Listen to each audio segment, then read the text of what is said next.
thank you everybody for joining in as well. I'm sure that there's a lot of maybe familiar faces and people that I know in this group as well. And in that case, hello to everyone who I happen to know too. So thank you.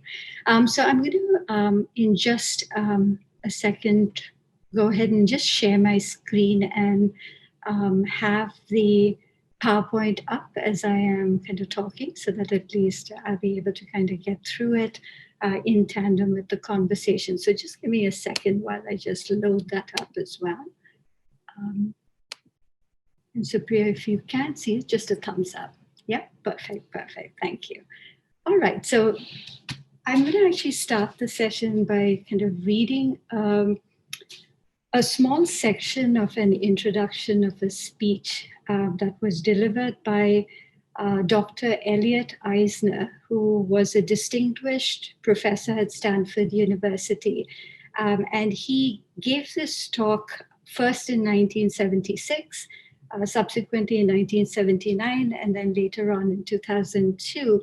And the focus of his conversation was on this topic of what can education learn from the arts about the practice of education. And so in that context, this kind of little bit that was in his introduction of that particular talk.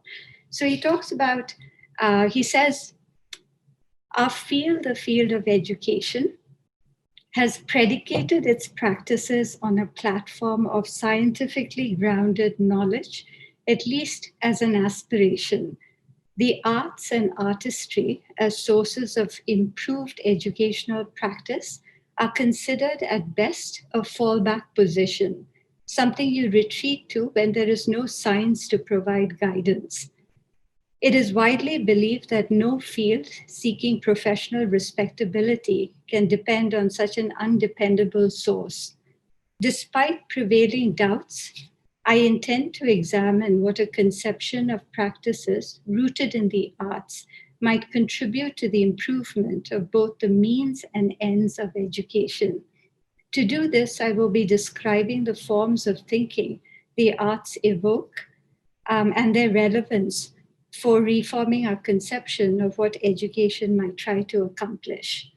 So a really kind of profound statement in the introduction of his talk. And so my presentation today is kind of going to be revolving around some of the ideas that he was proposing in this talk of his, where he was looking at being able to shed light on what education could learn from the arts.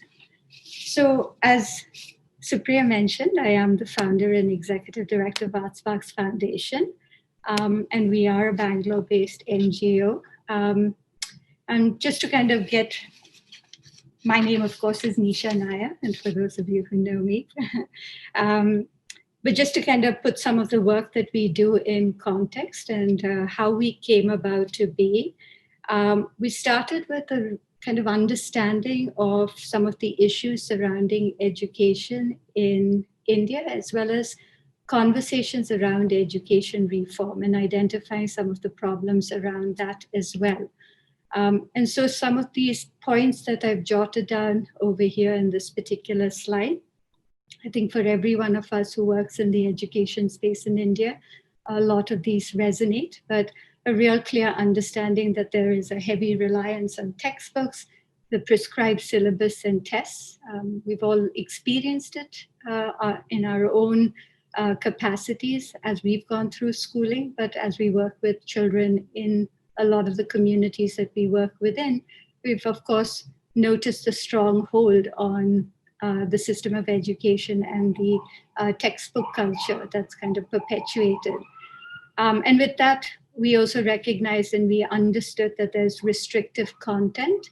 And even with all the reform discourse, the NCRT putting out the 2005 NCF with a lot of grandiose ideas, they also are the ones who put out the textbooks. And so a lot of the reform discourse is about how do we make textbooks more exciting and interesting? How do we add more activities into textbooks? But it still gets stuck on that idea that textbooks is the delivery method in order to get information across to children. It restricts natural curiosity because it's not, again, that agenda that you have to get through X amount of the syllabus and X amount of the textbook content, kind of restricts the capacity to deviate and go and try out different things, because at the end of the day, you do have to get back on track. It limits understanding. So oftentimes we have witnessed in our schools, children can say the word triangle on a Kannada Tribuja, but they might not know what a triangle looks like. And so they might point to a rectangle and say that's a triangle in sixth grade, because again, contextual knowledge is not quite there. The understanding is not there. There's the increasing divide between what schools teach and the skills that are needed for the complex world that we live in. Recognizing that the world requires us to be able to think divergently, to be able to think flexibly, to be able to kind of persevere through the challenges that are thrown at us on a pretty daily basis. A lot of these issues that we have to contend with, the schools don't often teach to those.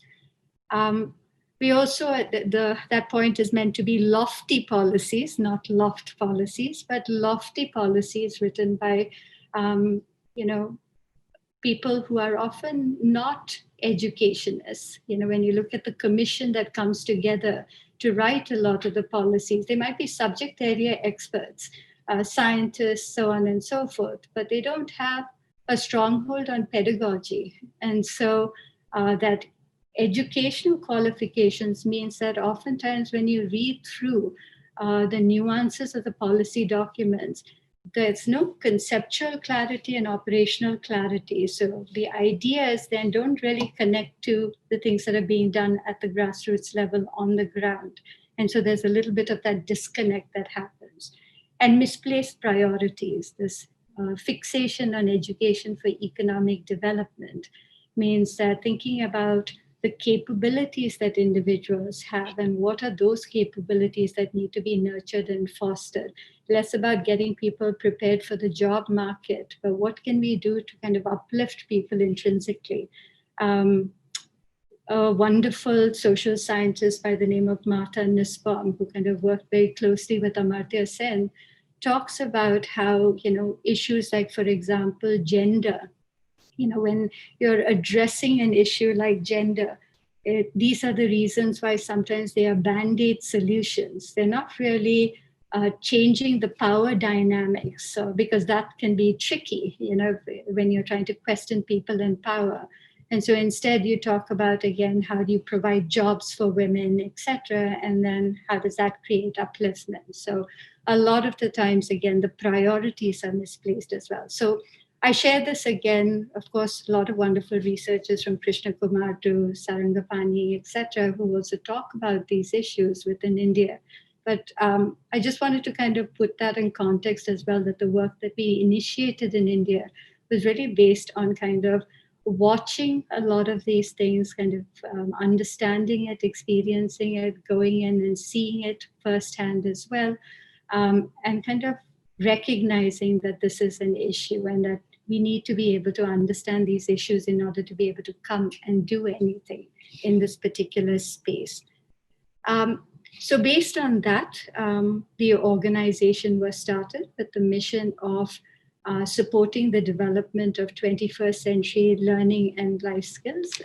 And along with that mission, which is really, again, saying that fostering the creative, cognitive, social, and emotional development of children from these underserved communities, recognizing the importance of these 21st century learning and life skills, skills such as problem solving, creative risk-taking, perseverance, a couple of those that I mentioned earlier. These are really necessary to be able to, again, navigate life. So this was our core focus.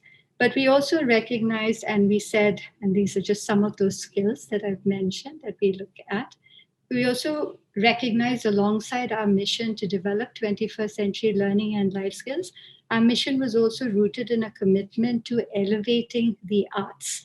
And for us, it was the visual arts and in its fullest form, which includes design as well. It actually also includes the media arts. We look at photography, we look at animation, all of these as being very much part of the visual arts.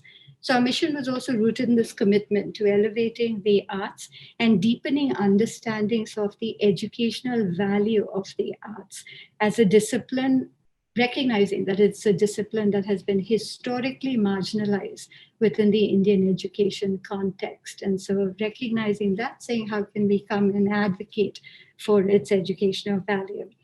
And so we've been doing this by using the arts as a conduit to ask a few questions. We run, for those of you again who are familiar with the work that ArtSparks does, we run something called the Creative Learning Lab that we set up within under-resourced government schools. We don't set it up as an after-school program, but we set it up as a school day program, again, aligned with that mission of wanting to elevate the arts and kind of advocate for its importance as much as anything else within the school day curriculum. And so in setting up these labs, we've been using the arts as a conduit to engage others in a dialogue about these questions in particular. What is the purpose of education is a major question that we're trying to engage people in as we bring this arts-based intervention into schools. Our aim is not to teach children art just because it's a skill that could be really interesting for them to develop. It's not to just bring something that's fun to take away the stress away from the regular curriculum, but it's really to be able to provide them with some robust kind of methods to engage in deep learning. And so along with questioning the purpose of education, we bring in the art so that we can be asking that question, what should robust teaching or facilitating and learning look like? So what does pedagogy in the arts look like? And what do children get out of it as a result? And then finally, what can art offer to this discourse? And this discourse about education reform as well. The discourse about schools and schooling and what should the school environment look like? What would we want it to look like as well? So I'd like to return to Eisner's speech. And I want to also return to his framework that he offered for our consideration, that for us has served as a foundation for how ArtSparks sees and utilizes the arts to change the dialogue surrounding the practice of education. So in his speech, he talks about a couple of different things that the arts can help do in order to be able to allow us to see education differently. And so he speaks about how while schools focus on students assimilating prescribed knowledge, evidenced oftentimes with, again, the things that are mandated by the curriculum and therefore the kind of learnings that have to occur, that is focused and targeted towards that particular outcome. In this particular case, you have to learn about the different parts of the human body. And so it's a very kind of targeted approach, very much again focused on knowledge acquisition in this particular space.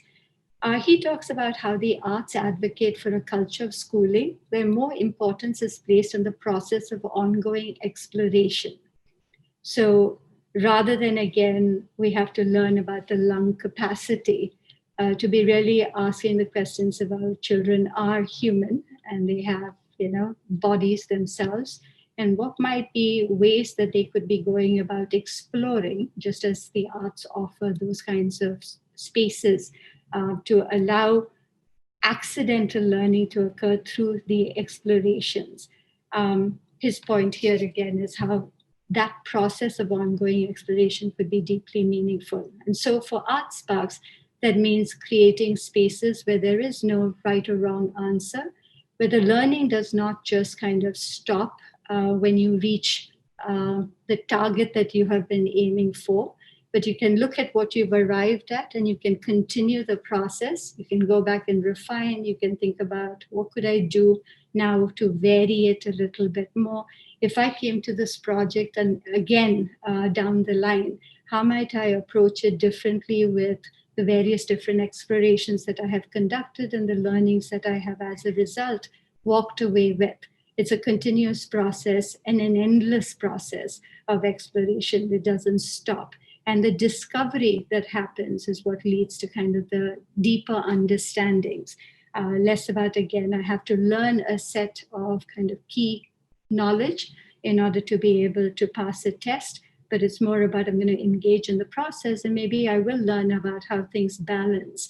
I might learn about some concepts that I have been actually asked to engage with, but in a much more deeply meaningful manner, because again, I've been exploring it and I have been discovering for myself rather than being told about it. Another point that he talks about is he says that the arts advocate for a culture of schooling where more value is placed on the imagination than the factual.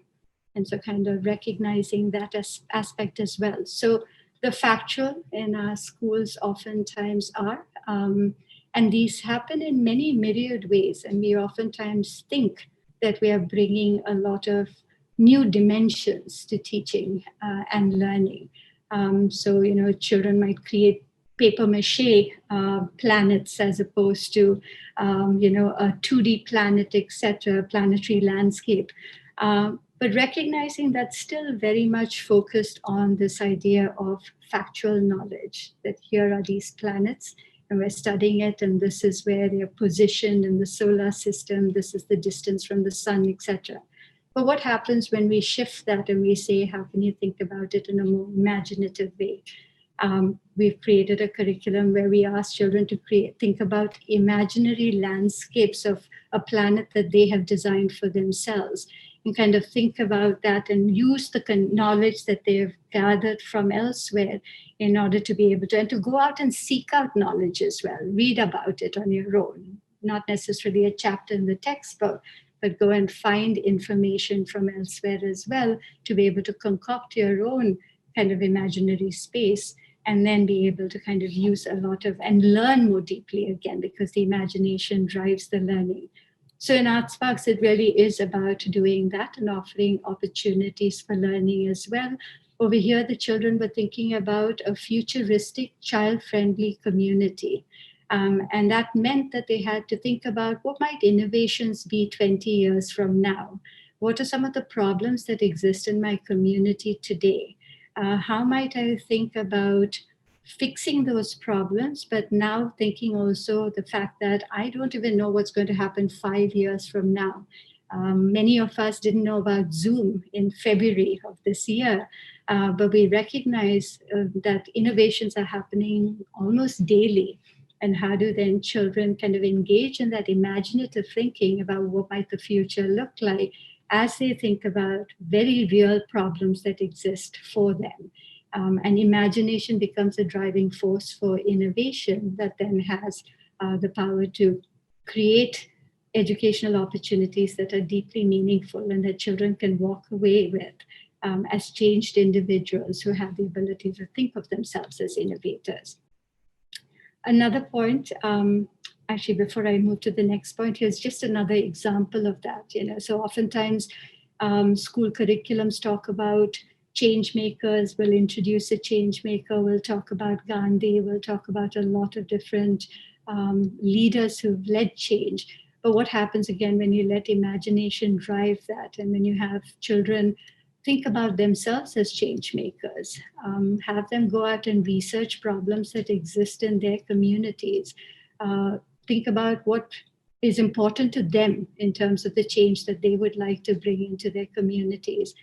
In this particular case, just a few examples, a child who is thinking about wanting to bring more rights to women because they live in a small little rural community, and the recognition again that there are some issues in that particular community that exist, and therefore as a 7th grader, very aware of the issues as well. And once the child has an opportunity to go out and talk and research the issue as well. It's now not just knowledge that's been provided through a textbook in the context of a classroom, but there are opportunities that are carved out for the child to go out and figure out for herself what the issues are. And then using imagination and symbolism to be able to symbolize how do you think you would represent yourself in order to bring about this change. And in her case, she was making that connection between the bird and flight and freedom, and kind of bringing that in, versus the image on the right-hand side, which was a girl who talked about a lot of the communal issues in that area within these two different communities that coexist, but also are kind of finding difficulty in coexisting peacefully. And so looking at how can we kind of bridge that, and then thinking about how could she symbolically represent that. So coming to her own solution on how to represent this as well, and pushing the boundaries of imagination in order to be able to communicate something that's quite powerful. Another point that Eisner made was the arts advocate for a culture of schooling where more attention is devoted to what is distinctive than to what is standard. And so I think for all of us, again, standardization, where everything has to look a certain way, has to be a particular output, because we assign value based on that outcome looking a particular way and meeting certain kind of notions of what is right and what is wrong. That happens in the arts a lot in the context of India. These are examples that shouldn't be, again, surprising for many of us who've gone through schooling. And we often see this as, what people would offer us as evidence of we're bringing fun into a classroom environment. But what happens when you rob children of the distinctiveness that they have?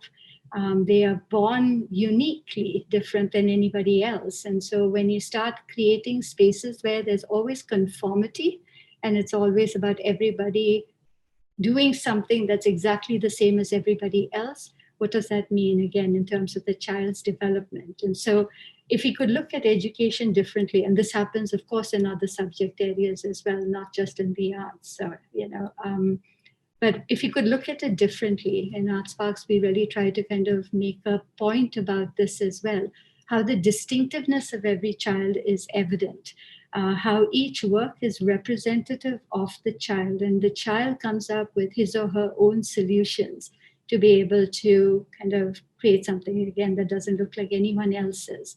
In this particular case, the ideas also were driving forward. Imagination was very much a part of this. The children were imagining themselves as superheroes and thinking about what is their superhero quality. And of course, many connected to, again, issues that they think about, but some of them were using, these fantastical ideas. But really giving children, again, the reins in order to be able to come up with something that's really unique and distinct. And therefore, there's an immense pride in being able to speak about it as well.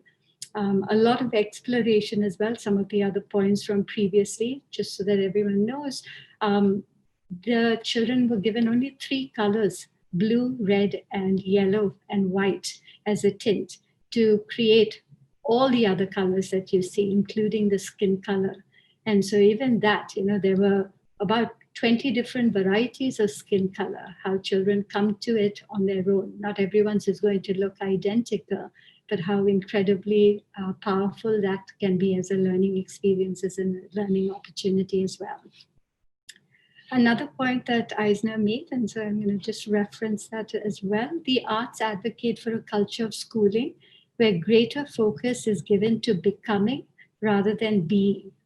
And that powerful idea as well for education as a whole, rather than we have to get to this particular point or get our children to this particular point, seeing it as just an endless journey, that it's a constant, process, that they're constantly evolving, that there's no end point that they're reaching, that they're continuously kind of shaping themselves and reshaping themselves, etc.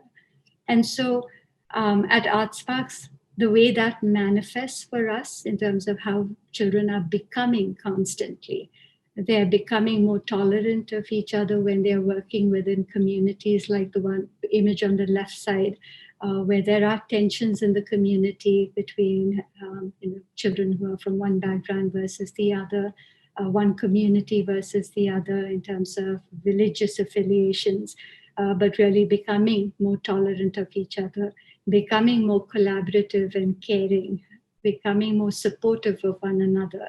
When children like the one on the right-hand side, is constantly transitioning. For the first 3 years that we engaged with her, she was selectively mute. The school just assumed that she had an issue and that, she did not engage in terms of speaking. But how does a space then offer a safe area for her to come to? And in her own time, it took her 3 years to finally come out and be able to start kind of engaging. This image is particularly endearing because this was an exhibition where she was taking control of the conversation of kind of introducing people to what her classmates and she had engaged in. And I found that she was oftentimes interrupting the most chattiest girl in the classroom to kind of put her point across and make sure that she was being heard. And so really holding around, there's a little video that we have as well, but I don't have it over here because of the bandwidth sometimes issues, but it really is very endearing to see. But that idea, again, that there's no one point that the child gets to, but there's a constant evolution of the child moving forward, sometimes moving backwards, but sometimes making these massive leaps forward as well, but allowing for that to happen. Eisner also talked about how the arts advocate for a culture of schooling that gives greater priority to valuing than measuring. And so again, in the context of assessment, where everything is about measuring, especially summative assessments. Oftentimes, we also see in the Indian context that formative assessments are misunderstood, and they are actually just summative assessments that are happening multiple times instead of the end of the year. So a test is still a summative assessment because you do a test and you either get it right or you get it wrong. Versus how do you look at children over a period of time for not just sometimes the things that are supposed to be measured, but also the things that normally one doesn't consider as important and of value to look at. And so at ArtSparks, that has meant that, how do we work with and look at these different populations of students that we engage with and meet them where they are at? Rather than, again, measuring them by certain standards that have been outlined. In this particular case, they are children within, who have been transitioned from bonded labor into a space, into an educational context, but they need a little bit of a transition point before they actually delve into mainstream education. But actually, this could be a powerful way of looking at mainstream education as well. So they have powerful stories to tell. So do we need to really look to stories in books and stories and see, can we have the stories emanate from the children? This was a project where they were engaging in storytelling through bookmaking. And they were really looking at how can they tell their own powerful stories based on the experiences that they've gone through, children as young as 9, as old as 17, 18, and thinking about how can each one of them come to their story as best as they could come to it, visually, with words, if they so chose to, both. And the recognition as well that when you value, again, what occurs in that kind of a space, you recognize that actually they are getting to kind of use literacy. They are engaging in the process of thinking critically and being able to articulate to others and communicate effectively to others what they are going through or what they have gone through. So that process, again, of valuing rather than being able to just say that there's a certain thing that we have to measure and being satisfied with just that recognition that the value aspect can be deeply meaningful. That's something also that we wanted to contend with and we found really powerful from what Eisner was talking about. And yet another point was the arts advocate for a culture of schooling that regards the quality of the journey as more educationally significant than the speed at which the destination is reached. I think this was one of his final points, or maybe his final point, but really does make a lot of sense as well.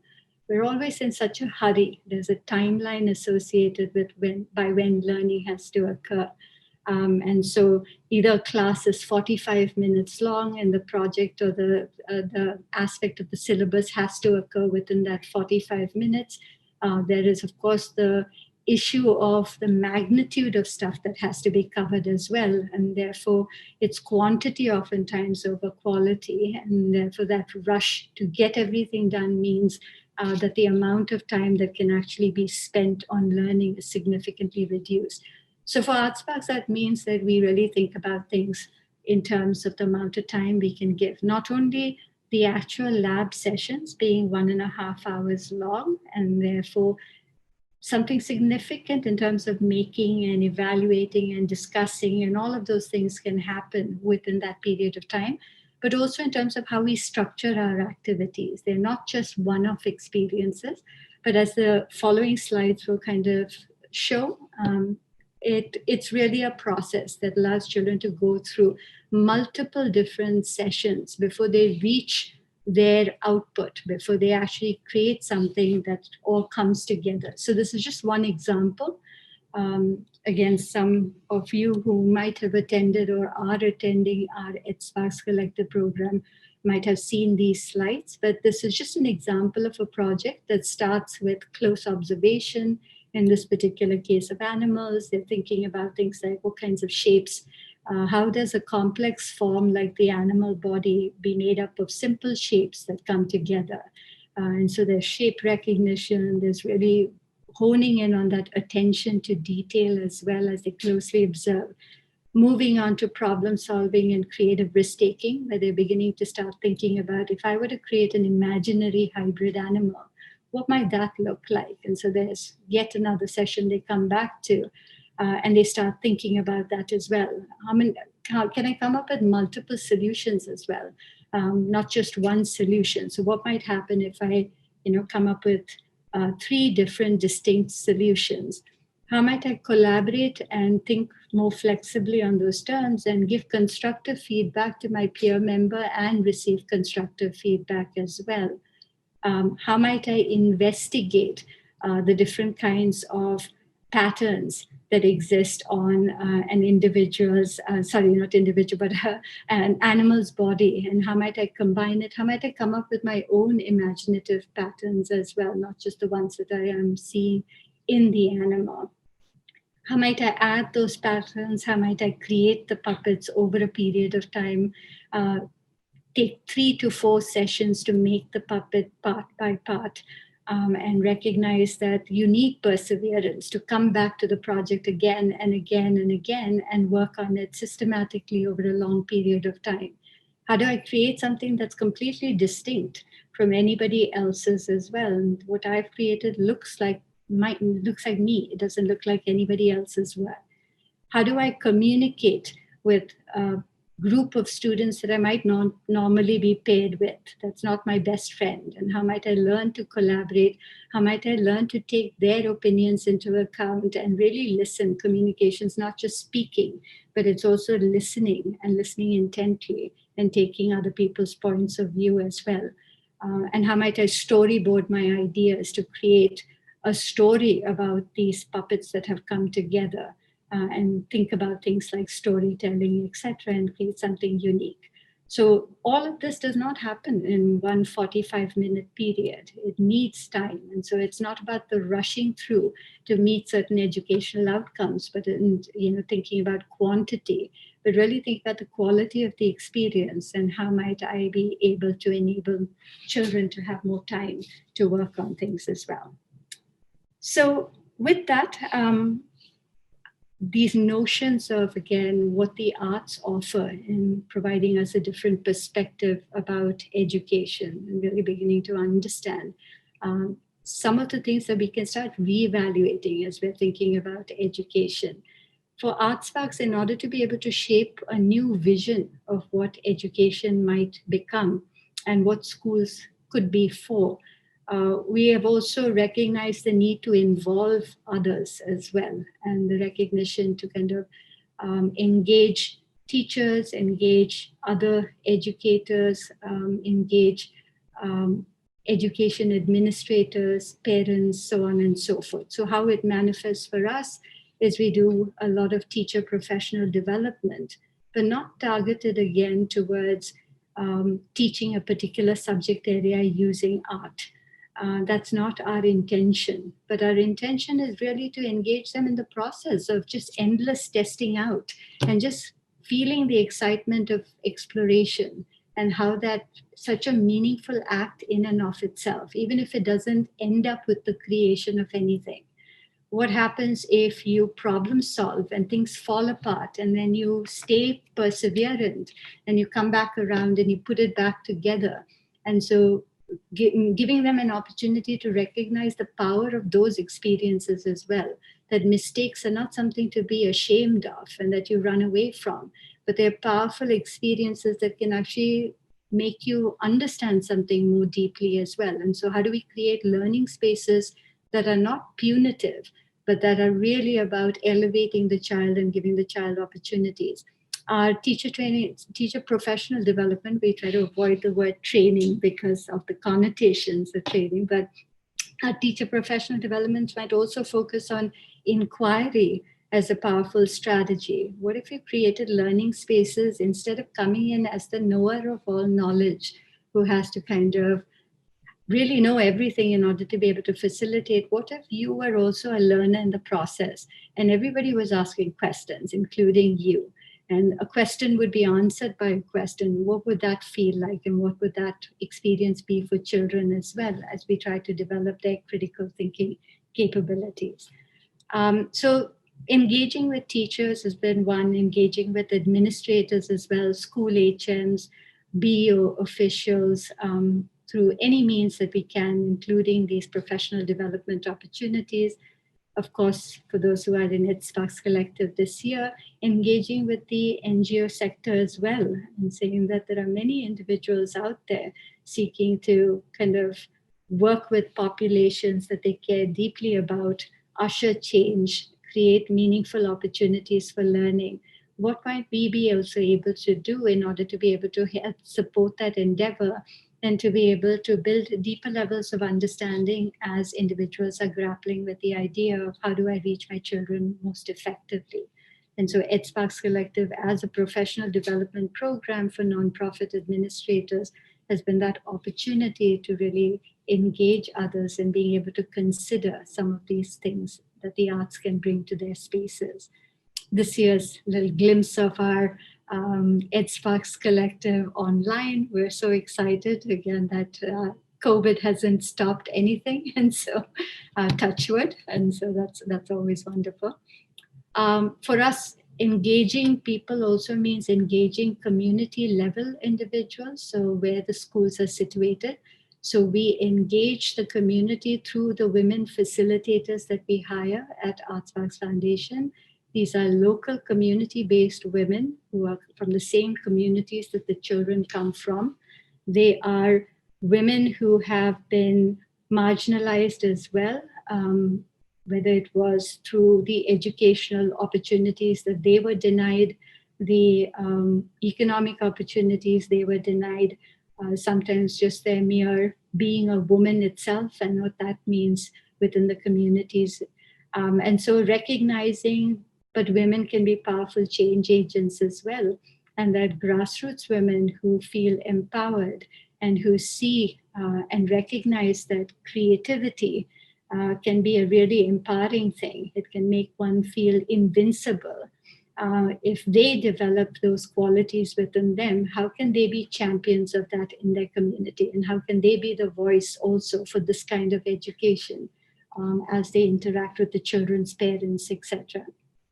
We also engage, this is also a glimpse to show how we've been able to get even on mobile devices, by putting them on their, putting more credits on their mobile phone, being able to engage them still remotely through this process and continue their professional development, not just targeted towards their professional development so that they can teach more effectively, but also for them to discover their power and just professional development based on their empowerment, how to build, how to provide a safe space for them to come and learn from each other, support each other, share their life histories and recognize the importance of how far they've come along, etc. So there's a lot of that as well, not just about learning how to teach the children within the spaces that we've created.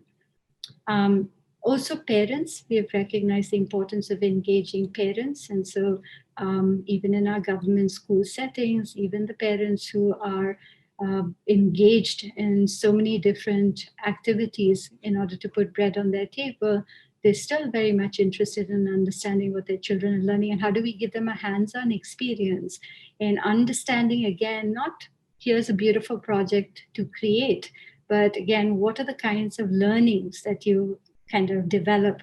How does it feel to explore? What does that do to your mind as you are exploring, so on and so forth? It can be a deeply meaningful experience for them too.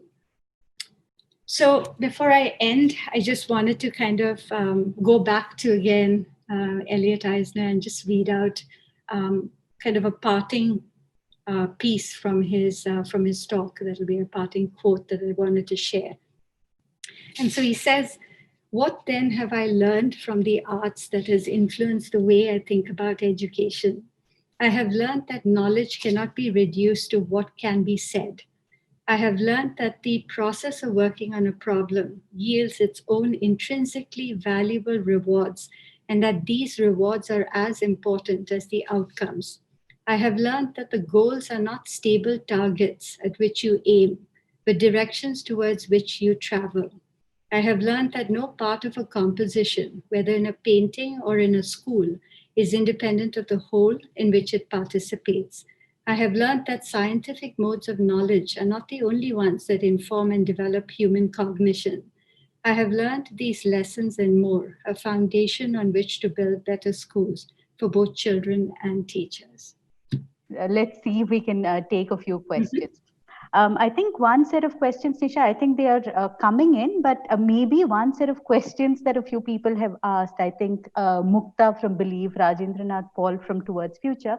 Do you find children who dislike art or they refuse to get involved in art? How do you address that? And in some way, a related question that Jagmohan from Chale Chalo has asked, how do you engage boys in art?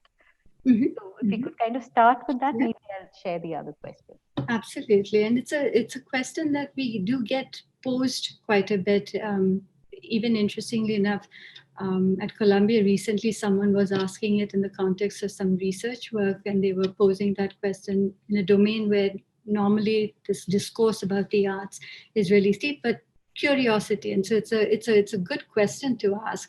I do believe that how you decide to bring in any kind of intervention, so the kind of component of facilitation plays a huge role in whether children want to be involved in something or they do not want to be involved in something. And so what do I mean by that?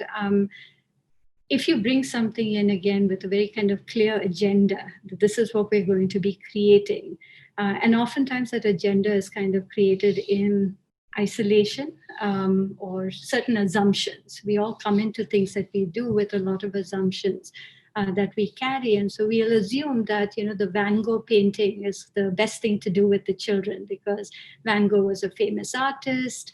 I'm going to introduce them to Van Gogh. I want them to be able to create those pieces.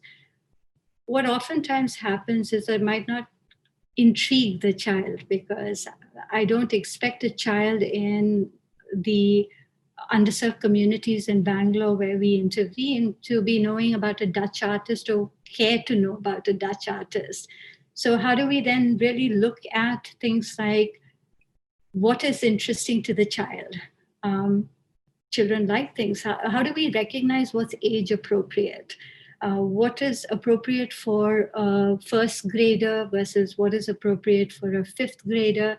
What is appropriate for an eighth grader? So one is age appropriateness, because if I bring something that's usually done with a third grader to an eighth grader, the eighth grader is going to be bored out of his or her mind and not going to be wanting to engage. If I bring something that's completely not contextually relevant to the child and what excites the child, which is why we talk about experiential learning, then the child's going to be disengaged. But if you're thinking about, you're a seventh grader, you're going to be thinking about superhero portraits that you're going to create, the chances of the excitement and relevance is usually because it's more age appropriate and it's what the child is actually interested in. Also, how you create spaces where there are so many numerous opportunities for success, the children to come to their own solutions, and also mistakes are not stigmatized. They're seen as opportunities to just go back and kind of think more and kind of collaborate with someone else and discuss. And so there's a healthy buzz within the space. I think all of these aspects combined is what creates those moments of engagement versus disengagement. And I definitely, my teacher side of me, I started in education as a teacher. The teacher side of me has always said that when children don't learn or don't want to engage in learning, the issue is always probably on me. It was never on the children. It was because I assumed that they were going to enjoy something, etc. And it came in with a lot of assumptions. And I had no problem reflecting on how horribly I might have done something and recognizing it could be done differently. So I think that's there. And again, I don't see a dichotomy with boys and girls. I think it really has to do with this idea of, again, what is age appropriate? What interests the children? Are they hands-on opportunities for learning? Are you scaffolding the learning along the way? Sometimes children will act against they just want to act cool in the face of uncertainty, right? And so when something feels daunting and intimidating, they will act up instead. I used to teach 17-year-olds at one point of time, and I knew about that aspect as well. And so recognizing how that opportunity as well to scaffold learning so that the stuff that's tough, you get to it over a period of time. It doesn't happen on the first day that you start intervening with the child. I think all of those things play into this idea. But it's a relevant question, but I do think that this is how I see it. Thanks, Nisha. But just staying on with this idea, I think a question that's come up, and perhaps some other questions that had come up earlier. How do teachers get convinced, about such an approach? How do you convince parents, or how do you even have these perhaps conversations with kids? If you could just share maybe a few examples, because I know from your own initial work with some of the schools, even in Bangalore City, I mean, there were certain conversations that were had with the community, with the teachers, and other stakeholders. So if you could just share a little about that, perhaps that would also kind of help. Yeah, absolutely. I think that one thing to recognize was definitely a recognition that because we were going into the school day and we were doing something within the school day, and like it said, 1.5 hours of class time, therefore also the recognition that you do need a certain acceptance, all-round acceptance, for teachers not to fight against that positioning of this particular kind of intervention within the space, within the school space during this period of time. So I think that one of the things that I would say needs to occur, and for us that occurred, was really, again, finding the language that they understand and that they're able to kind of think about and connect to. And for us, that language was, while we really think about, we come from a space of research background that thinks about things like creativity and cognition and, just the idea of the social and emotional development and all of these different aspects. When we were talking to, when I came back to India and I started the discourse, and of course, many years of coming to India and being engaged in the process as well. My family lived in India while I was elsewhere, but I was visiting schools for 15 years and engaging with teachers and sitting in classrooms and listening to the discourse for a while. The conversation and recognizing that what was powerful to kind of bring and connect to language that they understood was this idea of 21st century learning skills, and something about recognizing what the needs of the day are. That again, why is it important to embody certain kinds of skills and attitudes? And a lot of these behaviors, many of these are behavioral skills, and how that's more and of course also being mindful that you don't put down what other people are doing. But we say that we recognize that, you have your thing to do, but this can actually work in conjunction with what you're doing. So if your child develops problem solving skills, or the perseverance. We've had children with attention deficit who have not been able to sit in a space for more than 5 seconds. But recognizing where that's coming from. Oftentimes, again, we are asking children to engage with content that's really disengaging, that doesn't really engage them. And we expect them to sit for a while, but recognizing that's a process in itself. But we've had children like that who've gone from 5 seconds of attention to 5 minutes to about 45 minutes after a year and a half to about 1 hour and 20 minutes. And so we are able to focus that conversation on saying a child who develops that skill to persevere is going to come back into your classroom and going to be able to kind of sit through things and kind of work through things more effectively. A child who is flexible in his or her thinking is going to not get discouraged very easily and is always going to think divergently and going to try and see, because these are not standalone skills that just stay within the art room. They are transient, they move wherever the child moves to as well. So I think that conversation was helpful, and those kinds of conversations, in a way, trying to get to connect our language to their language and try and build that bridge and understanding. I think that's been a process, but it's been working. And we continue to hone that as well. The other, seeing them as allies. And I think a lot of us who work in the NGO space, we think about that as well when we go into a school. How do you create that sense of allyship between the folks who are already existing? So we'd invite them into the classroom, ask them to, into the lab room, ask them to engage, constantly kind of building that rapport with them as well. That has really been helpful too. And it's a process, but I will also say that, and I think everyone who's working in education reform will also say, and I will be lying if I don't say that, it's still a process. We still have we've made a lot of inroads with the people that we are engaging with, but there's a whole ecosystem out there in the educational space. And convincing society takes time. I tell my team this as well.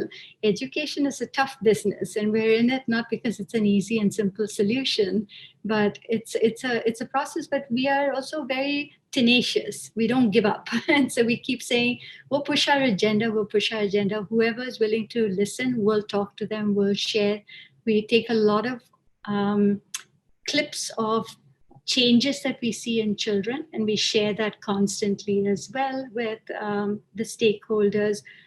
We bring in the HMs into the space as well for them to concentrate. So it's a constant process of, again, engagement and speaking a language that they understand, as opposed to speaking in another direction that they don't really kind of grasp, if that makes sense.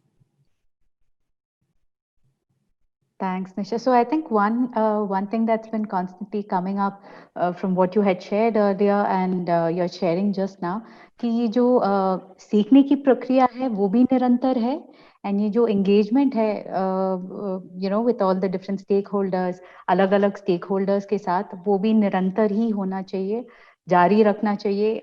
Perseverance is a skill, हमें हार नहीं माननी चाहिए.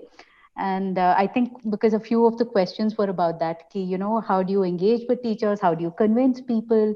How do you convince the community? So what you're saying is that, we need to speak in a language that people understand, treat them as our allies. And these are all important, very important ideas, I think, that we can hold on to.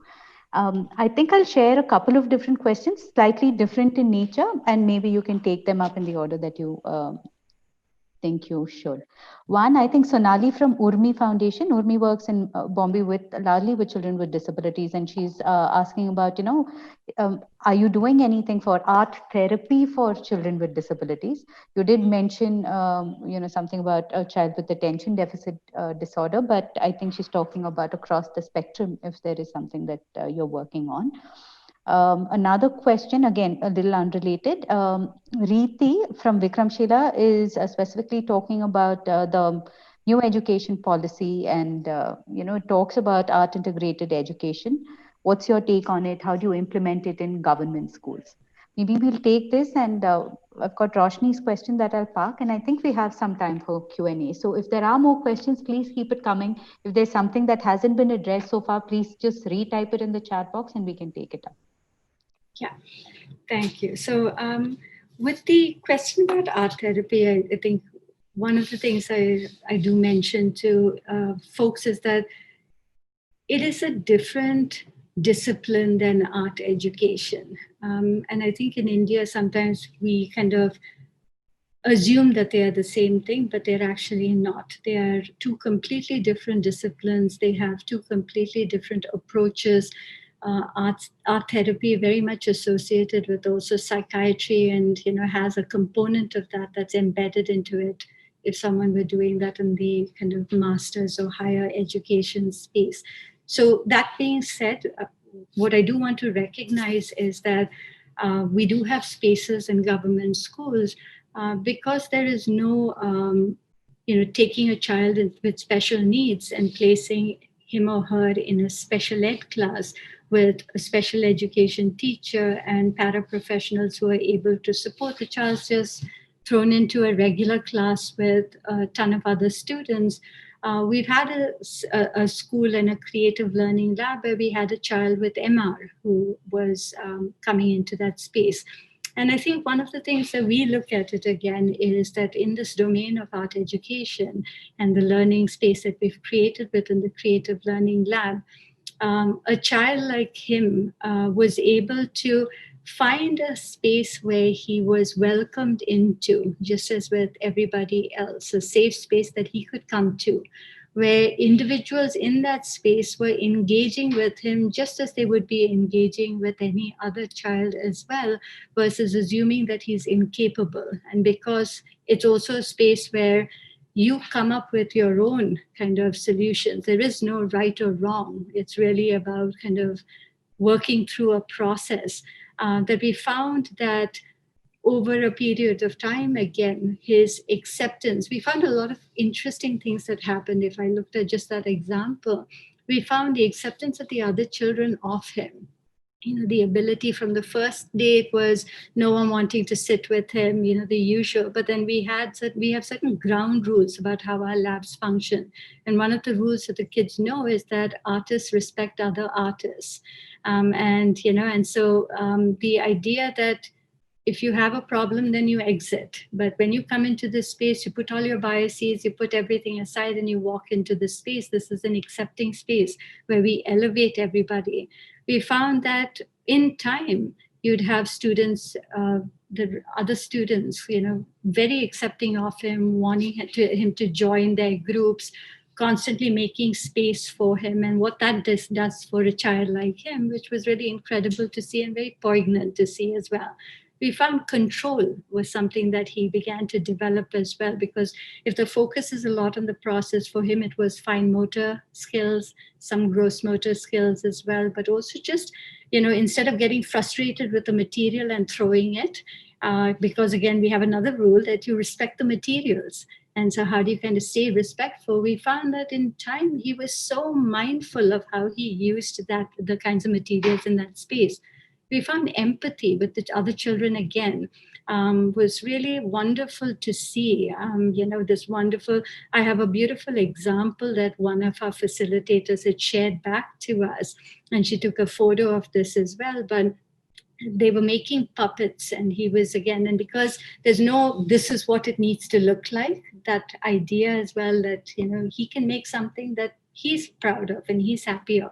But it was these human puppets. They were creating somebody that they care about, and he wanted to get the hands, and he wanted to figure out how to get it, and he needed some assistance. And the facilitator told somebody else, another student, could you go and help this child and provide him some support? And rather than going and grabbing the scissors from him, they were working with the material of collage and then doing the cutting. She turned around and she saw the student who went to help him, took his hand, placed it on the paper, outlined his hand, and then cut that piece. And that really kind of powerful example. And, this child was so excited. The other child did it so naturally. It became this kind of space where it's not competition like in normal classrooms. I'm trying to one up you, but it's like, how can I also ensure your success? So I think all of these, this might be a little long drawn answer, but all of these factor into how we see if we are in spaces where children with special needs are coming into the space.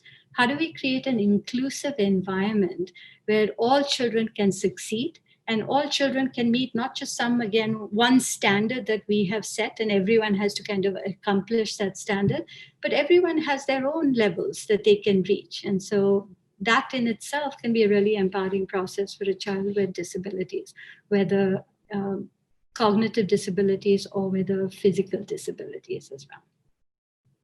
And no, the second question, sorry, was about the new education policy and arts integration. So I think arts integration is also a very valid aspect of arts education. And we recognize that and we say yes. And we also kind of advocate that if we're doing arts integration, there's a historical precedent of doing arts integration again, where the arts are diminished and are just an illustrative example for the main subject. So I'm teaching about the solar system. Let's use some art materials and create a mock of the solar system. So when we engage people in professional development about arts integration, we talk a lot more about, and in ArtSparks Collective, we do this fairly significantly. We talk about how could we look at arts integration differently, where the arts are as important as any other subject. And so how can there be projects where the artistic output is the main thing, and the subject area is kind of embedded in. So again, if I'm learning about shapes, as I'm doing observational drawings, every complex form is made up of simple shapes. And like I mentioned earlier, we have 6th grade students who don't know the difference between a triangle and a rectangle because of kind of the modality by which they've been taught. But what happens when you explore and discover that? But you might be constructing something and you learn certain physics concepts through the process of constructing a wonderful personalized sculpture. And you begin to recognize that when you're painting and you're mixing colors, you begin to automatically recognize and learn concepts like ratio. How much of this color and how much of that color is going to give me this new color? Symmetry. I think math is embedded in so many different ways. And so I think that when I was in the US and working here, we received a huge grant from the Department of Education at the organization I was working at for a 5-year study to see how the arts impact math, science, and language scores. And we had treatment schools and control schools, and treatment schools were receiving the intervention over a 3-year period. And then in the 4th year, the data was collated and looked at, and the 5th year was the dissemination year amongst all the principals in the city. And we noticed again these major spikes in math in particular, but there was statistically significant differences in science and language as well.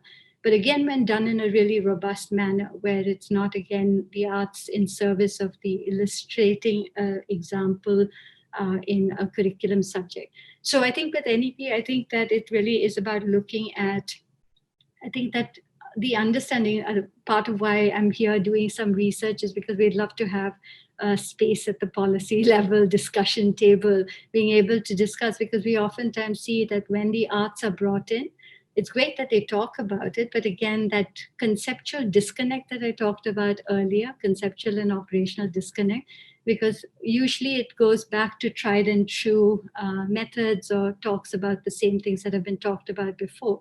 I think we need a fundamental shift in the way the arts are viewed within the country and its educational value. And so that really is our goal. And we're still, again, in the process of doing that. And hopefully we'll have some say at some point. Soon.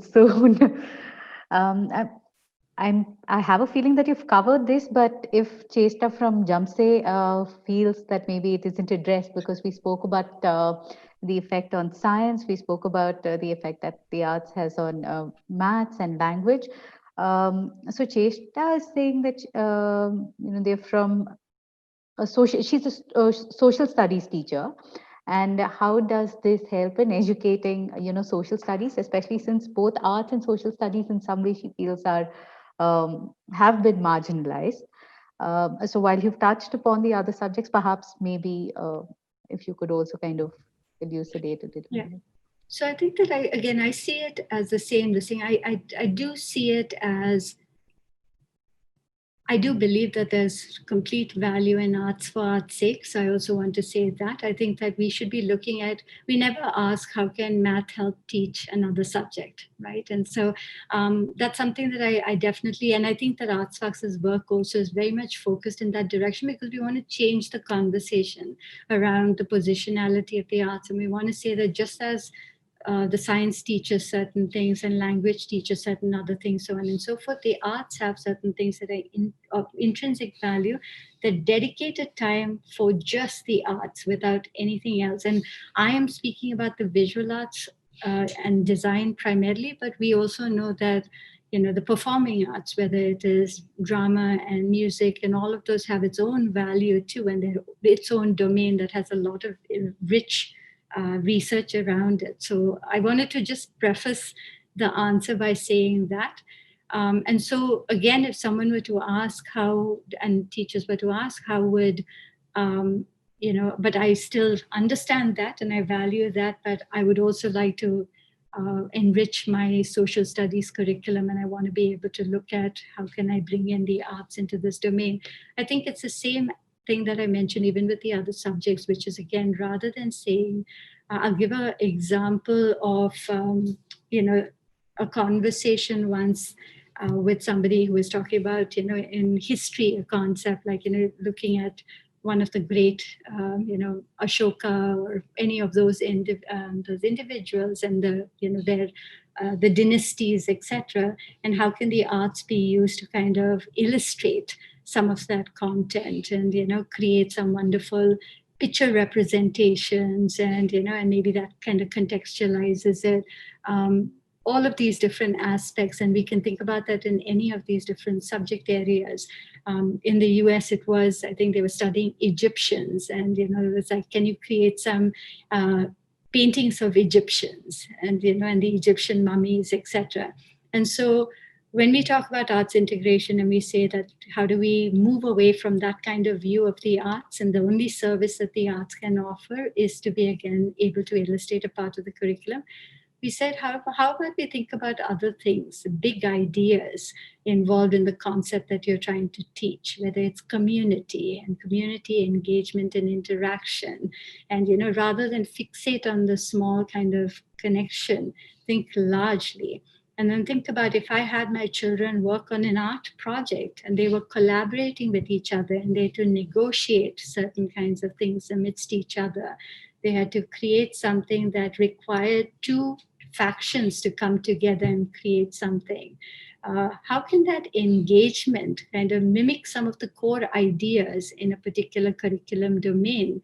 And that's the importance, and therefore the understanding could be far more deeper of the curriculum domain rather than, again, just a chapter that they are studying.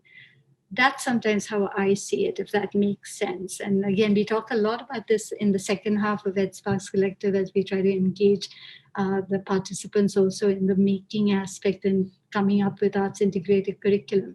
But it's a quick answer over here in terms of, that's a way that we could potentially be looking at how can the arts enliven something like social studies, which has so many humanistic aspects to it that can be really fascinating to explore. Yeah, thanks. And also thank you for bringing our focus back to the idea that, arts is also important by itself, in and by itself. And, though we are talking about art integrated education, we also need to keep reminding ourselves of that. So, yeah, one question that Roshni had, and sorry, Roshni, I missed this. It had come earlier on during the, your conversation, that this was on what you said about imagination versus factual. So Roshni from Nature Conservation Foundation. So there's this dilemma in their nature learning work. She says, how do you bridge or negotiate this imagination reality gap with children during their discussion, and how does this work across various age groups? So if you could start with Yeah, then I think a couple more questions and then we'll see how we are doing for time. Just to clarify, and is Roshi's question in the context of like nature learning and in that thing, in that particular space? Yes. Yeah. So I'm going to actually use another one of the ArtSparks participants, nature conservation. So Roshi, you'll be very obviously aware that Labani is part of this year's batch of... she's around as well, by the way. She's around. Okay, great. And so I think I'm going to use what Labani was discovering as she was kind of working through, I think it was the puppet making, and recognizing again that this is that hybrid puppets that was in the presentation as well, that as you're creating this imaginary hybrid puppet, you have to kind of also have some understanding and knowledge of each of those individual animals that are coming together in order to create this larger puppet that's, again, imaginative. And also she was thinking about when you create, maybe write about and develop an ecosystem that this hybrid animal would be living within, the knowledge about what are the ecosystems and the kind of environments that each individual animal lives within, to kind of concoct a new fascinating environment that this combined animal lives in. That's how that kind of coming together of the factual and the imaginative occurs. And there's room for that to occur, that you have to use a little bit of that factual knowledge to kind of concoct something, if that makes sense. And I'm Supriya, you can tell me if I've answered, if it's moving in the direction of an answer. But I think that was a good example for me, at least. Yeah. Thanks. Yes, Nisha, thanks for that. I just wanted to also ask how this happens across different age groups, because you're saying that, what Labani kind of has discovered is also something that we've been discussing, that only after a certain age, like the whole hybrid animal activity also is targeted at a particular kind of age group, right? Mm-hmm. So how do you, so one question is, so how do you kind of decide this, and how do you negotiate that? And also, what do you have conversations like this with teachers and with educators? Do they, what kind of questions do they have about imagination and factual kind of learning coming together? Not just in the arts integration, field, but even otherwise. Yeah.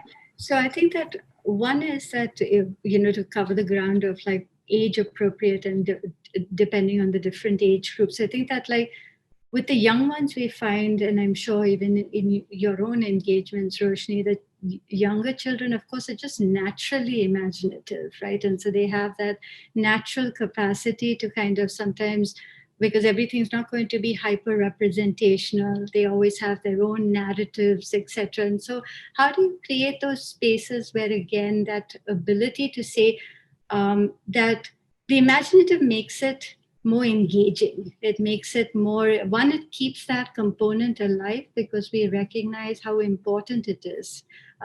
Invention and innovation doesn't happen in isolation and doesn't happen with 1 week of an invention seminar, but you have to foster it early on and you have to make sure that it is continuously kind of nurtured. So I think of one of my ex-colleagues who has an extremely precocious 5-year-old and 3-year-old, and they're constantly making at home. And I should send you some pictures, Roshi, because they're also in love with nature. Like there's a recent picture where they're holding a snake that they found as they were walking through the woods, and one where there's a cockroach on the piece of paper while the boy is doing an observational drawing. So it's really fascinating. But constantly making, and the making and the that constantly, questioning and coming up with their own solutions, etc., means that that element is really alive. And so as they're moving forward, they're displaying these enormous amounts of curiosity. And so I think it very naturally occurs at a young age, and therefore we have to make a concerted effort that the factual doesn't dumb down the capacity to imagine. That's the biggest. I'm not worried at all about learning things factually. To be honest, the words that come to my mind when I think of my own education as a child in India was, debilitating, stigmatizing, all of these things. I was considered an utter kind of, in the confines of the ICSE curriculum as, somebody who is totally incapable, but recognizing that profound amounts of learning occurred along the way somewhere, and so that I don't think that is a problem if, again, curiosity and imagination is nurtured. Then that lifelong desire to learn will be there, and you will go out and seek the knowledge that you want to get. So I think that I'm more concerned about young children, again, moving up the grades and losing that natural capability to stay imaginative. As they go up the grades, again, it's tricky when we meet children for the first time in the 7th grade. You can recognize that they have gone through quite a while of, again, being stigmatized, being labeled, being called a slow learner versus a fast learner, and what that ends up doing. So these spaces, again, become really then the imaginative capacity, and nurturing that is to bring them back to that space of just being curious and wanting to be in school. We've had evidences of children who are so disengaged when they're in the school environment, and then again, doesn't happen overnight. None of these changes occur overnight, but after a good year we begin to start seeing evidences of them being excited to come to school because they know that they're going to be able to engage in something that they actually care about. So that's a little bit about, again, this idea of imaginative versus factual, and I think that there's always ways to embed the facts in, but again, at the end of the day, is that what's most important? I'll be honest, I don't remember anything I studied in my ICSE, right? I'm 47 years old. Even in my 20s, I didn't remember anything that I did in my ICSE. I have no recollection. So maybe, again, that's not the most important thing. There's so much more that children can learn. The other aspect of your question, sorry, Roshni, just very quickly, if you could just repeat that second part. You're on mute, Roshni. Let me see. Yeah, okay. I wasn't able to unmute myself. Anyway, so the question was about the age groups. Yes. And how across different age groups something like this can be negotiated. And teachers, right? Yeah, and teachers, and how they kind of respond to this. Yeah. So with teachers, I think that, again, our interventions with them, our professional developments with the teachers have been more focused on, again, it's less about let's do an arts integrated unit and let's talk about how you can bring the arts into your space, but we want them to transform the ways they're teaching within the class. So whether they're teaching math or science, etc., we want them to move away from because we notice that even when the progressive education strategies are brought into the school, like child-centered learning is the buzzword and learner-centered learning, etc., we notice it's done in a friendly but didactic manner. So they will be still using a book, but they will be dramatizing their conversations with the children. It's still very much teacher-driven. They haven't fundamentally changed, and that's partly because of the belief systems that are so deeply embedded within the social cultural landscape, right? That the guru shishya kind of model, I know, I come and I deliver to you, etc. And so we want to change that dynamic.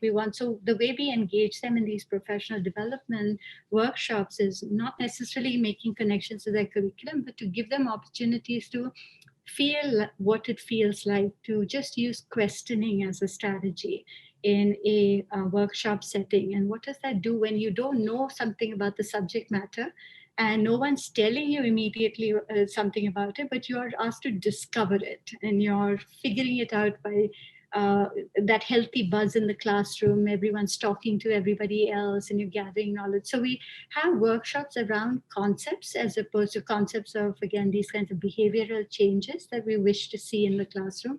We've had workshops on investigation as a strategy. We've had workshops on visual literacy as a way to develop, again, just traditional communication skills, because still there is a stronghold in India about teaching writing first, the alphabets, followed by kind of reading. And then we talk about speaking and listening first.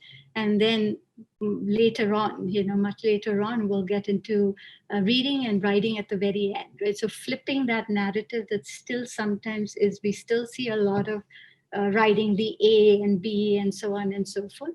So a lot of the workshops are around that. And I think that experiential learning for them as well.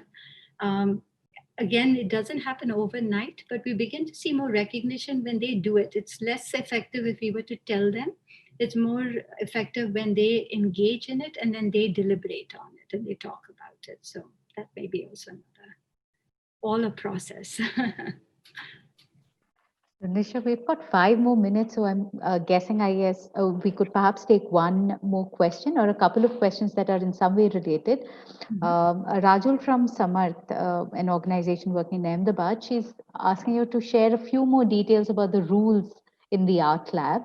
And I think someone else from Patang, Sarita, perhaps had said that, there are some children who are interested and motivated about working in arts and doing some art and craft activities. However, they get demotivated when their product that you've been talking about all this while does not turn out too well. So perhaps I think one might lead to the other, but if you could start off with the rules, it would help. So yes, we do have certain kinds of rules. We create a basic framework of rules, and then we actually have the children also co-develop a set of things that they want to add to the basic framework, so that then it becomes a shared democratic space where everybody again is kind of mindful of what these are. So our basic rules is artists respect other artists. That's one aspect. The other one is artists respect themselves, and that plays into this idea of, again, you beat yourself about things, right? Versus just being proud of your attempts and the kind of work that you're doing. So kind of learning to appreciate yourself and be less, putting yourself down is something that we want children to learn to avoid and recognize that they all have capabilities. So that's another one.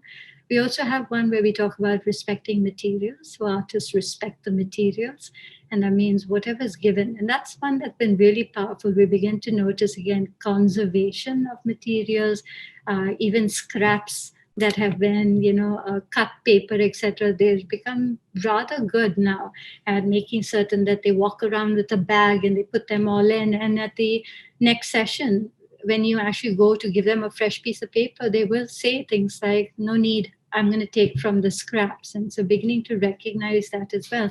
That also plays into that being respectful of yourself, because if you're frustrated, rather than crumpling up a piece of paper and throwing it away, you stay on it and you say, okay, how can I work around it? So that's a huge aspect too.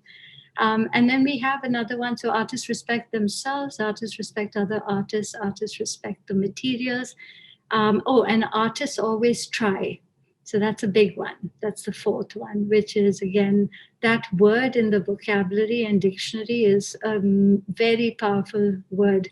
And so, it's not about a finished product. And so to segue onto that second question, we as an organization are focused on the process of learning. We are not focused on the product at all.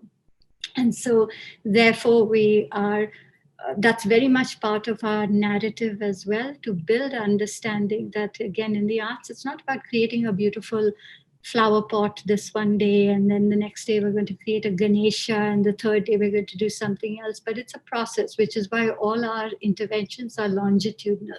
Nothing we do with the children happens in one session. A quote unquote unit takes about minimum 7 sessions, usually about 14 sessions. Which means that the children are engaging in those learning and life skills that were mentioned earlier, like they are problem solving, when they are thinking divergently, they are flexible thinking, when they are observing the environment rather than drawing a tree that we've learned when we were in school, or a bird, saying, go out and look at what are the different leaves on different trees, figure that out for yourself. So it's a lot around the process. And because of that, even when we have exhibitions, we actually put up their process work too. We don't just put up their finished pieces. And so we make sure every child's work, even if it was a process work, is up there, because the process is as important as anything else. So I think that's something that I would definitely say I would love to convey as well, the importance of focusing on the process, even with other classes, if that could be the way we see learning, that it's not about getting the math formula correct, but it's engaging with the process that enables you to kind of just engage in that task at hand. And then the last thing I just wanted to add in is because I heard the question said art and craft, and I wanted to just distinguish between those two as well. I think in the Indian context, that has been very misrepresented too, and it's brought in as a synonymous thing and it's put together. Craft is a completely different thing. It has an economic element to it. It's about, and so I think India created its art education policy on an economic development framework. It was to uplift the craftsmen, and it was to make sure that crafts could be part of the economic activity of the country. And so they kind of, I think all of these are unfortunately policy related kind of decisions that are sometimes made with agendas other than teaching children and education. And so so we don't necessarily work in the crafts aspect of things. These are all artistic endeavors of creation versus craft activities to replicate. And so while there are, of course, powerful craft traditions, and I don't want to diminish those, the country has some rich the thing, but that's not our point in pedagogy. We want our children to really engage in learning through creating themselves versus, again, looking at a Madhubani painting and trying to replicate it verbatim. So that's something to consider as well.